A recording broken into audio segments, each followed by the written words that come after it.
إن الحمد لله نحمده ونستعينه ونستغفره ونعوذ بالله من شرور أنفسنا وسيئات أعمالنا من يهده الله فلا مضل له ومن يضلله فلا هادي له وأشهد أن لا إله إلا الله وحده لا شريك له وأشهد أن محمدا عبده ورسوله أما بعد فإن خير الحديث كتاب الله وخير الهدي هدي محمد صلى الله عليه وسلم وشر الأمور محدثاتها وكل محدثة بدعة وكل بدعة ضلالة وكل ضلالة في النار.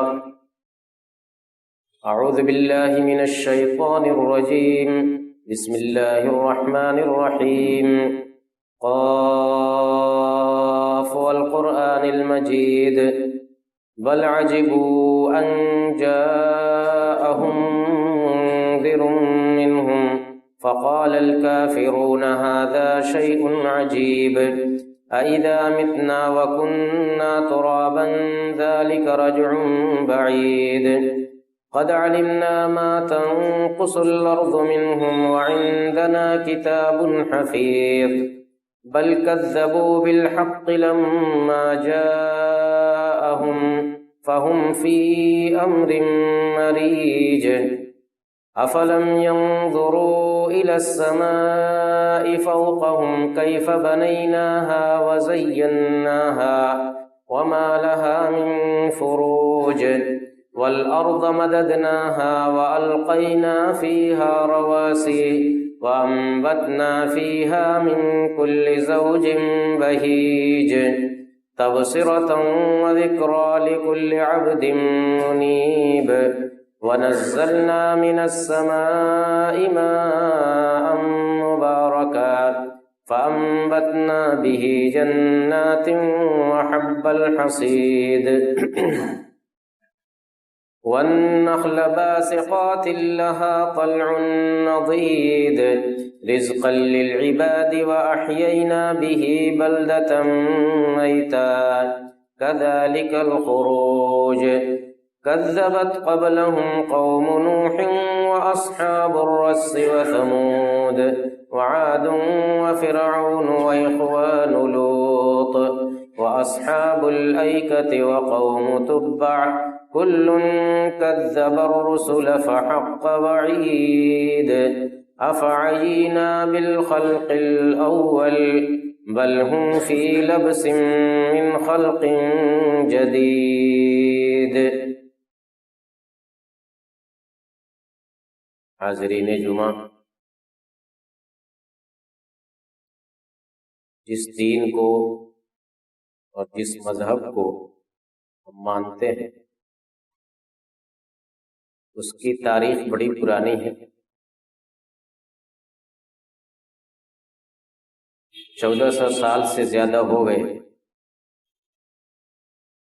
اس وقت سے یہ دین، بلکہ ابتدائے کائنات ہی سے، جب سے یہ دنیا قائم ہے اسی وقت سے دین اسلام بھی،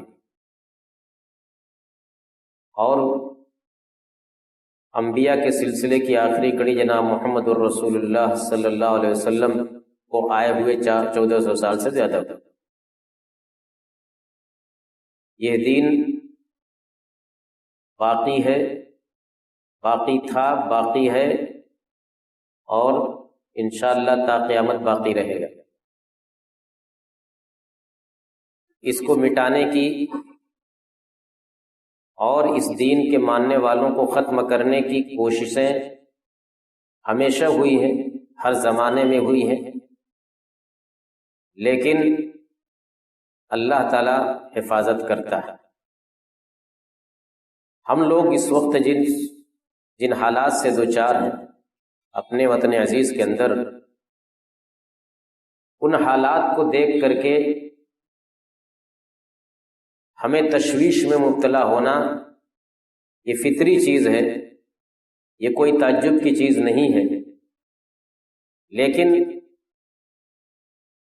ہمیں یہ اللہ کی ذات سے امید رکھنا چاہیے، بلکہ یقین رکھنا چاہیے اللہ تعالیٰ کے اوپر کہ جس طرح اس نے ہمیشہ اپنے دین کو، اپنے دین کے ماننے والوں کو بچایا ہے، آج بھی وہی بچائے گا، آج بھی وہی حفاظت کرے گا۔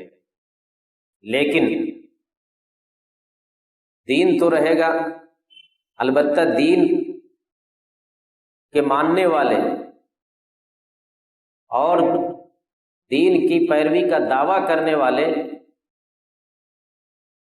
اگر اللہ کے بتائے ہوئے طریقے پر، اللہ کے بتائے ہوئے راستے پر نہ چلیں گے تو ان کا مٹ جانا، ختم ہو جانا کوئی تعجب کی بات نہیں۔ دین رہے گا لیکن دوسرے لوگوں کے یہاں رہے گا۔ اگر دین اور مذہب کے پیروکار اس کی تعلیمات سے منحرف ہو جائیں گے، اللہ کی نافرمانی میں مبتلا ہو جائیں گے، تو پھر ان کو اللہ کے عذاب سے کوئی بچا نہیں سکتا۔ آپ تاریخ پڑھیے، ہمیں فخر ہے کہ ہماری اس ملک کے اندر 800 سال تک حکومت رہی۔ مسلمانوں نے ہندوستان میں 800 سال تک حکومت کی۔ اس کے بعد پھر انگریز آئے، انہوں نے مسلمانوں سے حکومت چھینی، تقریباً 200 سال تک وہ رہے۔ اس کے بعد ملک آزاد ہوا، صرف آزاد ہی نہیں ہوا بلکہ پہلے 2 ٹکڑوں میں بٹا، پھر 3 ٹکڑوں میں بٹا۔ مسلمان حاکم سے محکوم ہوئے اور اب محکوم سے مظلوم ہو رہے ہیں۔ تو قیادت و سیادت کیوں چھینی جاتی ہے؟ مسلمان غالب ہونے کے بعد مغلوب کیوں ہوتے ہیں؟ اوپر ہونے کے بعد نیچے کیوں ہو جاتے ہیں؟ اس کو سمجھنے کی ضرورت ہے۔ اگر ہمیں فخر ہے کہ یہاں ہم نے 800 سال حکومت کی تھی، تو ہمیں اندلس کی تاریخ پڑھنی چاہیے، اسپین کی تاریخ پڑھنی چاہیے، جو یورپ کا ایک حصہ ہے۔ اسپین جہاں طویل سفر کر کے مسلمان گئے پہلی صدی ہی کے اندر، اور وہاں جا کر کے انہوں نے اسلام کی تبلیغ کی، اور دھیرے دھیرے بہت جلد اتنے مضبوط ہو گئے کہ انہوں نے وہاں اپنی حکومت قائم کر لی۔ اسپین کے اندر بھی، جس کو اندلس کہا جاتا ہے، وہاں بھی مسلمانوں نے تقریباً 800 سال حکومت کی۔ 800 سال وہاں بھی حکومت کی، جس کے ابتدائی 300 سال 400 سال تو بڑے ہی عروج کے تھے، اور پورا یورپ بلکہ پورا مغرب کہہ لیجئے کہ مسلمانوں کے علم کا، ان کی تہذیب و تمدن کا اعتراف کرتا تھا، بلکہ یورپ والے مسلمانوں کے پاس تعلیم حاصل کرنے کے لیے آتے تھے، مسلمانوں کے پاس سیکھنے کے لیے آتے تھے۔ انہوں نے جو کچھ ترقی کی ہے سائنس کے میدان میں، ٹیکنالوجی کے میدان میں، مسلمانوں سے سیکھ کر کے کیا ہے۔ لیکن وہاں مسلمانوں کا زوال ہوا، تقریباً 400 سال کے بعد سے زوال شروع ہو گیا تھا، اور سن 1492 کے اندر، 1492 عیسوی کے اندر، وہاں کا آخری شہر غرناطہ، وہ جو ہے جو مسلمانوں کے قبضے میں تھا، وہ ان کے ہاتھ سے نکلا۔ اس کے تقریباً 200 سال پہلے سب سے پہلا شہر قلیتلک، جس کو کہا جاتا ہے، اس پر عیسائیوں نے قبضہ کیا۔ 200 سال تک دھیرے دھیرے دھیرے دھیرے ایک ایک شہر پر، ایک ایک علاقے پر عیسائیوں کا قبضہ ہوتا گیا، اور 1492 کے اندر، 1492 عیسوی کے اندر سب سے آخری شہر غرناطہ کو عیسائیوں نے فتح کر لیا، اور ہمیشہ ہمیش کے لیے وہاں سے مسلمانوں کی حکومت ختم ہو گئی۔ اب کیسے ختم ہوئی؟ اور ختم ہونے کی صرف حکومت ہی نہیں ختم ہوئی، اس کی تاریخ آپ پڑھیں گے تو آپ اپنے آنسو نہیں روک سکتے۔ بڑی دردناک تاریخ ہے اندلس کی، اور ہر ادیب، ہر شاعر نے اس کا مرثیہ لکھا ہے۔ ہر صاحب قلم نے اس پر اپنے خیالات کا اظہار کیا ہے۔ 1492 کے اندر جب اندلس کا آخری قلعہ مسمار ہو گیا اور پورے اندلس پر عیسائیوں کا قبضہ ہو گیا دوبارہ، تو اس وقت کا جو عیسائی بادشاہ تھا وہ اور اس کی بیوی دونوں نے کچھ ایسے حالات بنائے کہ جو مسلمان وہاں بچے ہیں، حکومت ہی گئی تھی، مسلمان ابھی تھے وہاں، جو مسلمان وہاں ہیں ان کو عیسائیت میں داخل کر دیا جائے، ان کو لالچ کے ذریعے، دھمکی کے ذریعے ان کو عیسائیت میں داخل کر دیا جائے۔ کچھ دن کے بعد انہوں نے ایک قانون بنایا کہ اندلس کے تمام شہریوں کو عیسائی بننا ضروری ہے۔ اس قانون کی روح سے ہر شخص، ہر مسلمان وہاں کا عیسائی بن جائے، اور نہیں تو اس کو اندلس چھوڑ کے چلے جانا ہے۔ یہ قانون تقریباً 1499 عیسوی میں بنا تھا۔ 1492 میں آخری شہر غرناطہ ساقط ہوا، اور 1499 میں یہ قانون، پہلے تو اختیاری تھا کہ مسلمان اسلام چھوڑ کر کے عیسائی بن جائے، لیکن پھر ایک قانون بن گیا۔ جس طرح ہمارے یہاں قانون بننے کا سلسلہ شروع ہوا ہے، ویسے ہی وہاں سلسلہ شروع ہوا۔ پہلے حکومت گئی، اب پھر جو ہے اسلام پر نشانہ۔ قانون بنا کہ یا تو مسلمان عیسائی بن جائے، صرف مسلمان ہی نہیں، جو بھی یہودیوں تک کے لیے بھی حکم تھا کہ یا تو عیسائی بن جائیں یا تو اندلس چھوڑ کر کے، اسپین چھوڑ کر کے چلے جائیں۔ چنانچہ مسلمانوں کی ایک بڑی تعداد نے اپنا دین بچانے کے لیے، اپنا مذہب بچانے کے لیے اندلس چھوڑ کر کے وہ افریقہ، شمالی افریقہ چلے آئے، اور یہ لمبا سفر کرتے ہوئے راستے میں کچھ تو لوٹ لیے گئے، بہت سے قتل کر دیے گئے، اور بہت سے بھوک پیاس سے انہوں نے اپنی جان گنوا دی۔ یہودیوں کو بھی حکم تھا، لیکن یہودی چونکہ مالدار تھے، لہذا انہوں نے اپنا سارا ساز و سامان لے کر کے اور اپنی ساری پونجی لے کر کے اجتماعی شکل میں ہجرت کی، اور یورپ کے دوسرے شہروں میں چلے گئے جہاں ابھی مسلمانوں کی حکومت تھی، خاص طور سے ترکی وغیرہ کے اندر، وہاں مسلم حکومتوں میں ان کو پناہ ملی، یہودیوں کو۔ اس کے بعد 1499 کے ٹھیک 25 سال کے بعد 1524 میں ایک اور قانون آتا ہے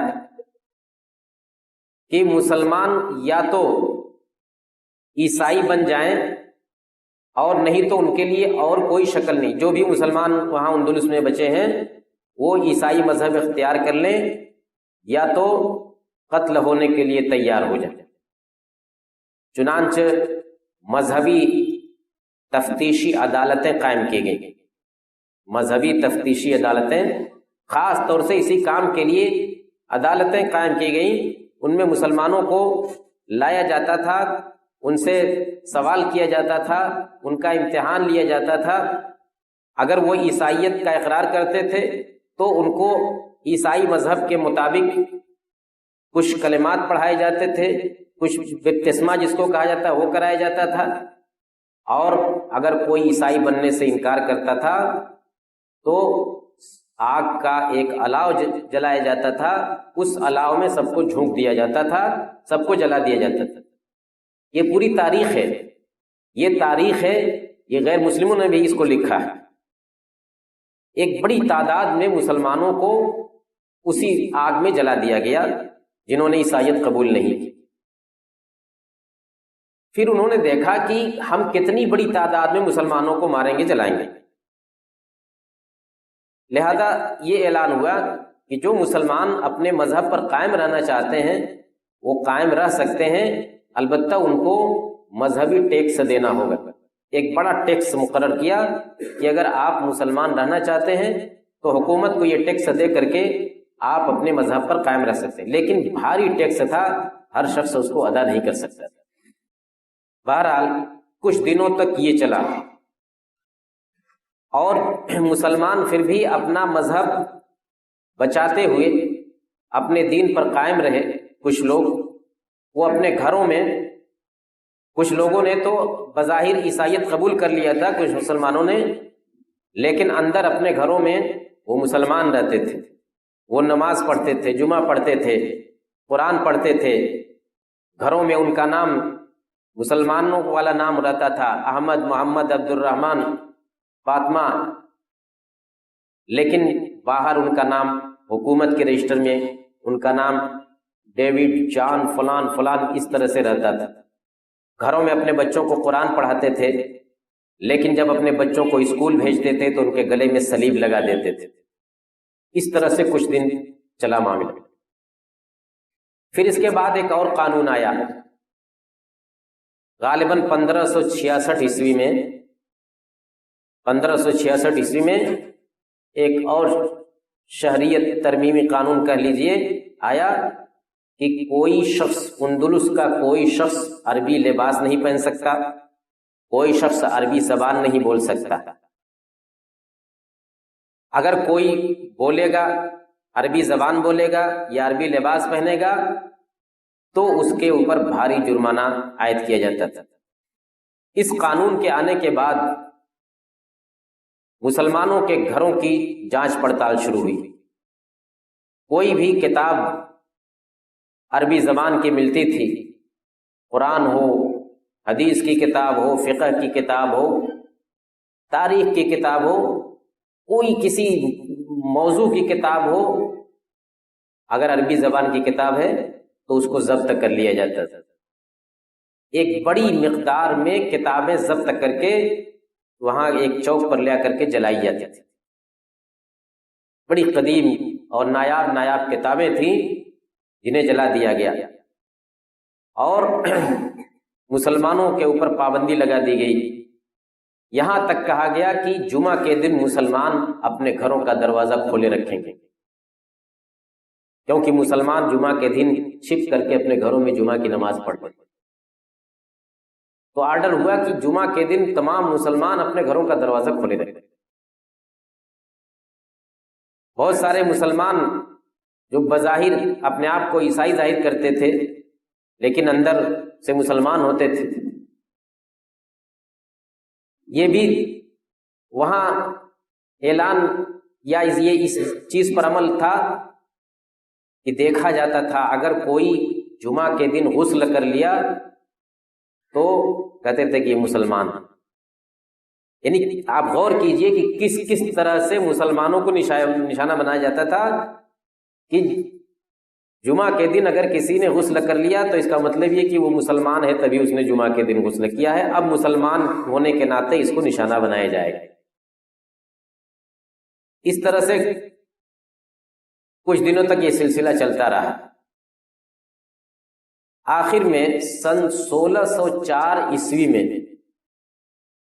آخری اعلان آیا کہ جو بھی مسلمان اسپین کے اندر موجود ہیں وہ اسپین خالی کر دیں۔ آخری فیصلہ، کوئی بھی مسلمان اسپین کے اندر نہیں رہے گا۔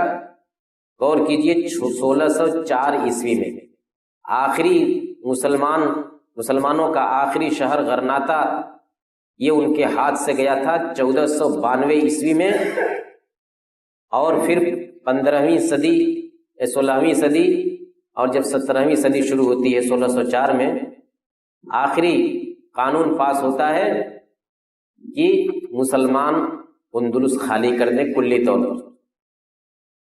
چنانچہ بڑی تعداد میں، بتاتے ہیں کہ تقریباً 5 لاکھ یا اس سے زیادہ مسلمان تھے ابھی وہاں جنہوں نے اندلس چھوڑ کر کے افریقہ کی طرف ہجرت کی۔ اس 5 لاکھ کی تعداد میں سے تقریباً 1/3 مسلمان راستے ہی میں یا تو لوٹ لیے گئے یا بھوک پیاس کی شدت نہیں برداشت کر سکے اور ہلاک ہو گئے۔ باقی جو بچے وہ افریقی ممالک میں جا کر کے بسے۔ 2 سال تک یہ سلسلہ رہا۔ 1606 میں اندلس میں ایک بھی مسلمان نہیں بچا۔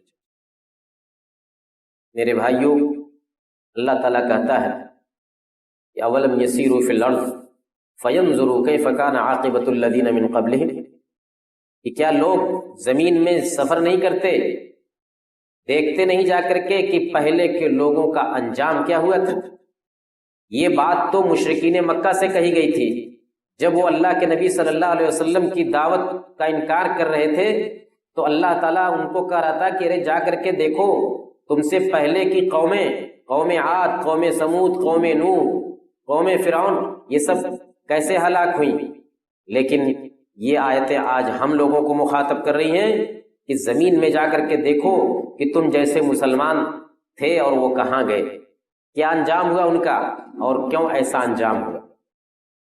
عبرت حاصل کرو، وہاں بھی لوگوں نے 800 سال حکومت کی تھی، تم نے بھی یہاں 800 سال حکومت کی ہے۔ اور اگر تم یہ سمجھتے ہو کہ ہماری تعداد اتنی بڑی تعداد ہے، ہم کو کیسے ختم کیا جا سکتا ہے، تو اندلس کو دیکھ لو، وہاں کی تاریخ سے عبرت حاصل کرو۔ اس غرور میں مت مبتلا رہنا کہ ہماری یہ تعداد ہے، ہمارے پاس یہ وسائل ہیں اور ہمارے پاس یہ انتظامات ہیں۔ اللہ تعالیٰ کی گرفت ہے، اللہ تعالیٰ کا یہ عذاب ہے، ہم نے اللہ کے راستے کو چھوڑ دیا ہے، اس لیے تباہی ہمارا مقدر بنتی نظر آ رہی ہے۔ اللہ تعالیٰ اپنے بندوں کی حفاظت کرتا ہے، اللہ تعالیٰ اہل ایمان کی حفاظت کرتا ہے، لیکن معاملہ ایک طرفہ نہیں، معاملہ ایک طرفہ نہیں۔ اللہ تعالیٰ کہتا ہے کہ ان تنصر اللہ ینصرکم ویثبت اقدامکم، اگر تم اللہ کی مدد کرو گے تو اللہ تعالیٰ تمہاری مدد کرے گا اور تمہیں ثابت قدم رکھے گا۔ اگر ہم اللہ کی مدد کریں گے، اللہ کی مدد کا مطلب کیا ہوتا ہے میرے بھائیوں؟ اللہ تعالیٰ ہم سے روپیہ پیسہ نہیں مانگتا، اللہ تعالیٰ ہم سے کوئی مدد نہیں مانگتا۔ اللہ کی مدد یہ ہے کہ ہم اللہ کے بھیجے ہوئے دین پر قائم رہیں، اس کی تعلیمات پر، قرآن و حدیث کی تعلیمات پر پابندی سے عمل کریں، بس اللہ تعالیٰ ہم سے یہی چاہتا ہے۔ اگر ہم نے یہ کیا تو اللہ تعالیٰ ہماری مدد کرتا ہے اور ہم کو ثابت قدم رکھتا ہے۔ ہماری تعداد کم ہے کہ زیادہ ہے، ہم کمزور ہیں کہ طاقتور ہیں، کمزوری اور طاقت ایمان کی ہوتی ہے میرے بھائی۔ لیکن اگر ہم اس موقع پر بھی بیدار نہیں ہوئے اور ہم نے ابھی بھی اپنی آنکھیں نہیں کھولی اور اپنے آپ میں مست رہے، تو پھر آگے کیا ہوگا کچھ کہا نہیں جا سکتا۔ اللہ تعالیٰ ہمیں نیک سمجھ عطا فرمائے، اللہ تعالیٰ ہمیں سوجھ بوجھ والا بنائے اور اپنے دین کی، اپنے ایمان کی اور اپنے تشخص کی حفاظت کی توفیق عطا فرمائے۔ آمین وآخر دعوانا ان الحمد للہ رب العالمین۔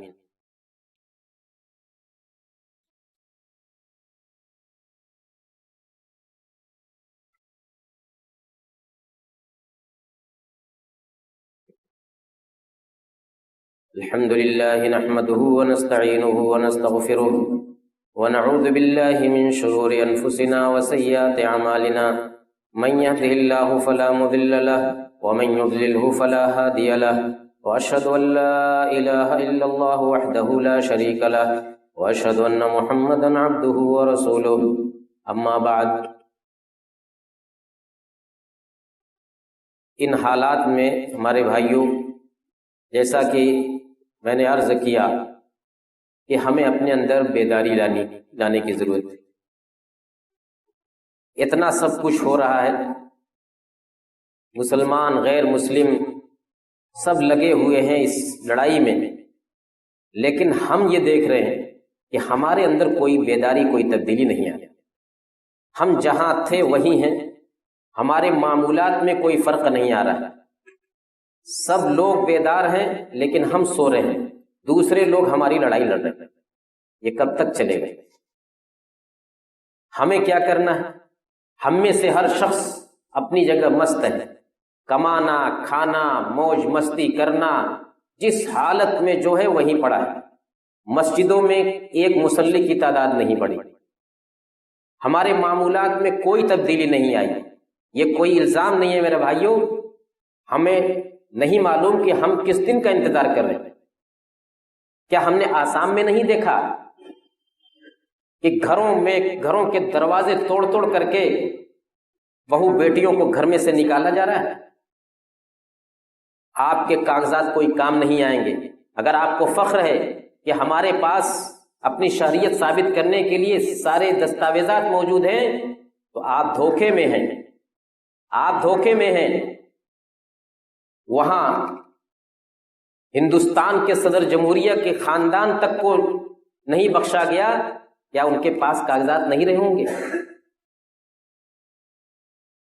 کتنے جو ہیں فوج میں کام کر چکے ہیں، ان کو نہیں بخشا گیا، ان کو ڈیٹینشن سینٹروں میں جا کر کے بند کر دیا گیا، کیا ان کے پاس اپنی شریعت ثابت کرنے کے لیے کاغذات دستاویز نہیں رہے ہوں؟